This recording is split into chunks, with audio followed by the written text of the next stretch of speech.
លំហដើរតួនាទីសំខាន់ដូចអាគារដែររាល់គម្រោងទាំងអស់តែងតែមានមនុស្សប្រើប្រាស់ហើយយើងឲ្យតម្លៃទៅលើមនុស្សគឺយើងឲ្យតម្លៃទៅលើសហគមន៍ដើម្បីឡើងទៅលើឲ្យបានកម្ពស់យើងជិះចុះទៅក្រោម To go higher is to go lower យើងបានដកស្រង់គំនិតនោះចេញពីចលនានៃការដើរពេលដែលយើងទៅទស្សនាប្រាសាទសួនកណ្ដាលនៃគម្រោងគឺហាក់បីជាឆ្អឹងជំនីហើយអ្នករស់នៅហាក់បីដូចជាបេះដូងហើយនឹងអ្នកមកប្រស្រ័យតាក់ទងធ្វើការគឺជាខួរក្បាល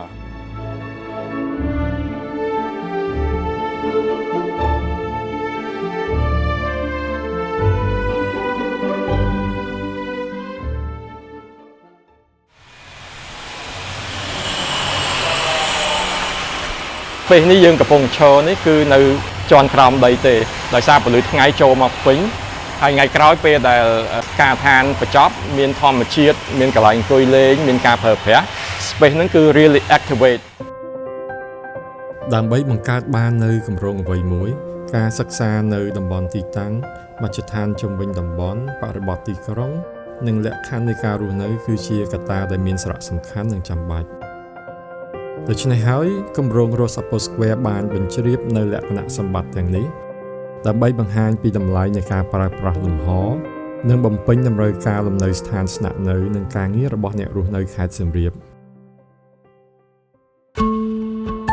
ជាលើកទី1ដែលខ្ញុំយល់ថានៅសៀមរាបមានផ្លូវមួយឈ្មោះថា Rose Apple យើងប្រហែលជាចាប់អារម្មណ៍ឃើញថានៅក្នុងសួនហ្នឹងយើងមានដាំដើមជម្ពូដែរគម្រោង Rose Apple Square នេះគឺជាគម្រោងពហុមុខងារលើកទី1នៅទីក្រុងសៀមរាបជាពហុមុខងារនេះមានន័យថា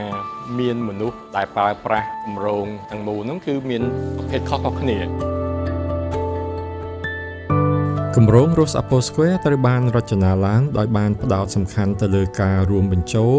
នៅគោលគំនិតទាំង4ដូចជាលំនៅឋានបែបឯកជននិងបែបប្រមូលផ្ដុំបូករួមនឹងការិយាល័យបែបឯកជននិងបែបសហគមន៍បូកផ្សំជាមួយនឹងតំបន់ពាណិជ្ជកម្មផងដែរហើយយើងក៏បានចោទជាសំណួរធំៗ3ថាតើយើងអាចសាងសង់អគារបែបសហគមន៍មួយដែលមានភាពស្និទ្ធស្នាលតែមិនលះបង់នៅឯកជនភាពតើយើងអាចបង្កើតសក្តានុពលពាណិជ្ជកម្មនិងសេដ្ឋកិច្ចតែនៅរក្សានៅទីធ្លាបៃតងធំល្អហើយថាតើយើងអាចជំនះឧបសគ្គកម្ពស់កំណត់21ម៉ែត្ររបស់ខេត្តសៀមរាបដោយរក្សានៅតម្រូវការអគារច្រើនជាន់និងមានកម្ពស់ពីដានខ្ពស់ៗដោយរបៀបណាយើងប្រហែលជាចាប់អារម្មណ៍ទៅលើសួនច្បារកណ្ដាលនៃគម្រោង Rose Apple Square ហ្នឹងមានថ្នាក់ទាបខ្ពស់នោះដោយសារអគារការិយាល័យជាលក្ខណៈសហគមន៍ហ្នឹងគឺគាត់មានតម្រូវការឲ្យមានកម្ពស់ខ្ពស់ចំណុចមួយគឺជិះចុះទៅក្រោមដើម្បីឡើងទៅលើឲ្យបានកម្ពស់យើងជិះចុះទៅក្រោម To go higher is to go lower គឺ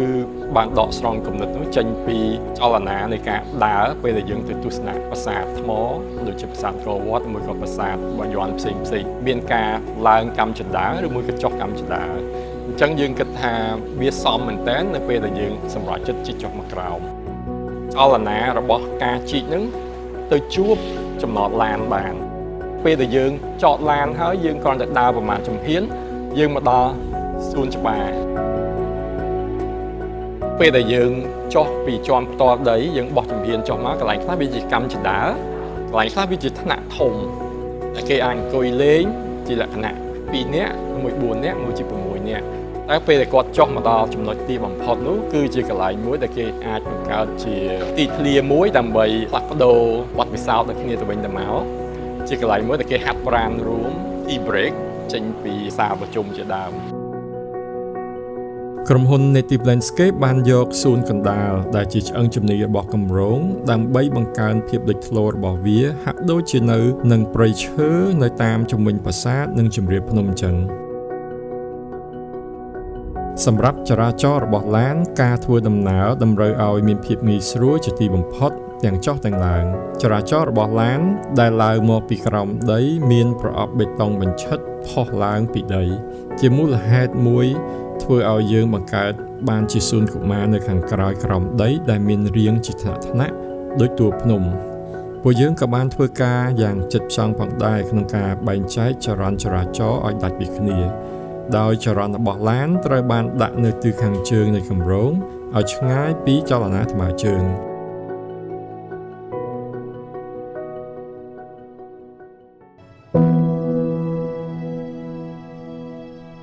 យើង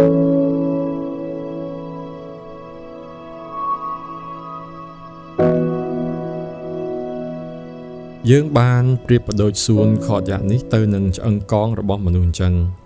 ដោយក្នុងនោះការិយាល័យសាលប្រជុំលំនៅឋានផ្សេងសុទ្ធសឹងជាតម្រូវការចាំបាច់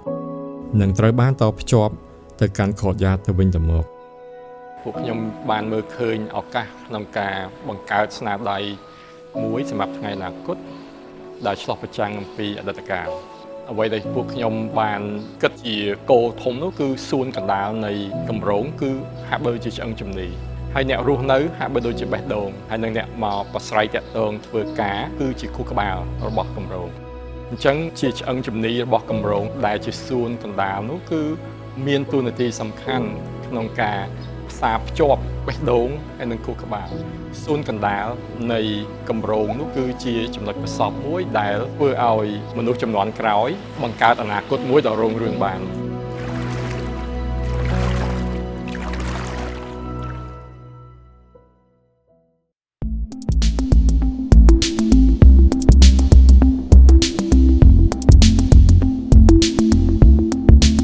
ពេលដែលយើងបោះជំហានចុះមកក្រោមហ្នឹងធ្វើឲ្យទីធ្លាសួនកណ្ដាលហ្នឹងវាកាន់តែមានឯកជនភាពទៅ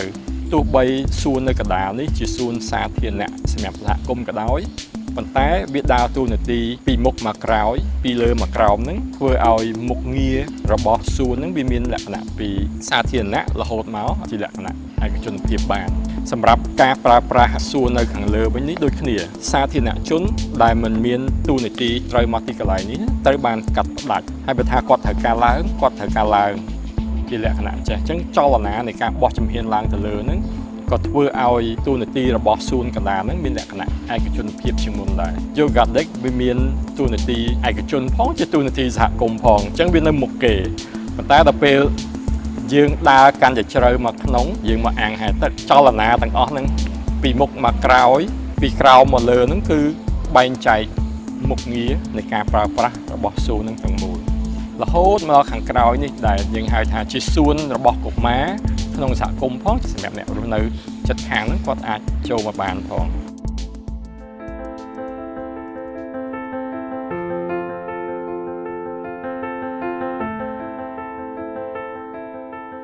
អគារទាំងពីរនេះត្រូវបានសាងសង់ឡើងតាមបណ្ដោយទិសអលិចកើតហើយបែរមុខទៅទិសជើងត្បូងការបង្វែរទិសរបស់អគារបែបនេះអាចជួយកាត់បន្ថយកម្ដៅពីពន្លឺព្រះអាទិត្យដែលជញ្ជាំងអគារស្រូបនិងការអនុញ្ញាតឲ្យតែពន្លឺស្រាលប្រយោលចាំងចូលមកខាងក្នុងតែប៉ុណ្ណោះបន្ថែមពីលើនេះទៀតវាក៏បានជំរុញចរន្តខ្យល់ដែលទាញខ្យល់ត្រជាក់ចូលពីខាងក្រោមនិងឲ្យខ្យល់ក្តៅចេញតាមប្រហោងខាងលើ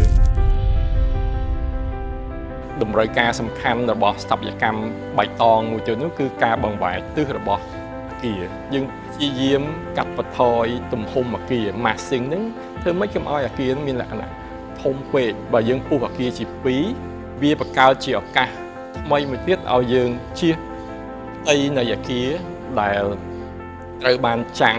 ចំទៅនឹងពន្លឺថ្ងៃពេលថ្ងៃរះថ្ងៃលិចហ្នឹងដល់ពេលយើងគុណវាទៅជាផ្ទៃអគារទាំងសងខាងទាំងមូលពេលដែលថ្ងៃចាំងត្រូវវាពេលដែលមានពន្លឺហើយនឹងស្រមោលហ្នឹងវាបង្កើនភាពរស់រវើកដែលយើងគិតថាវាក៏សមសួនជាមួយនឹងគំនិតមួយចំនួនដែលយើងឃើញនៅតាមប្រាសាទបុរាណជាដើមគ្រប់លំនៅឋានក្នុងគម្រោងនេះត្រូវបានរចនាឲ្យរានហាលនីមួយៗដាច់បត់បែនបញ្ឈិតពីគ្នាដើម្បីរក្សាបាននូវភាពជាឯកជនរួមជាមួយនឹងការរៀបឥតខ្យល់ឆ្លាស់គ្នាដែលចំណុចទាំងនេះមានការបំផុសគំនិតពីគែមជើងប្រាសាទនានាក្នុងក្រុងសៀមរាបមួយវិញទៀតនោះការរចនាខាងក្នុងអគារបានគិតគូរពីចរន្តផ្លូវដើរបរិយាកាសខាងក្នុងនិងភាពងាយស្រួលក្នុងការរស់នៅផងដែរ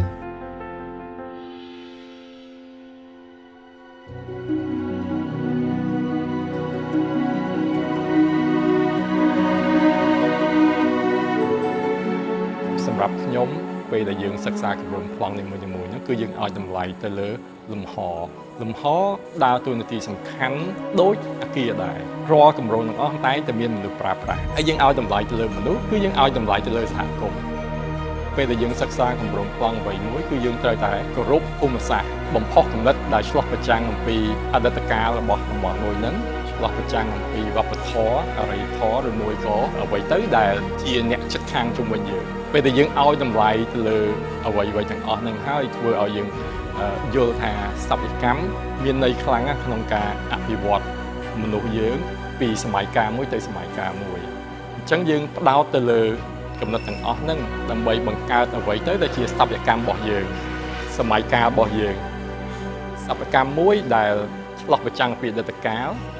ដែលប្រើប្រាស់បច្ចុប្បន្នកាលហើយបង្កើតអ្វីថ្មីទៅថ្ងៃអនាគតអញ្ចឹងយើងអត់ផ្ដោតទៅលើរូបរាងទេគឺយើងផ្ដោតទៅលើអត្តចរិតរបស់វា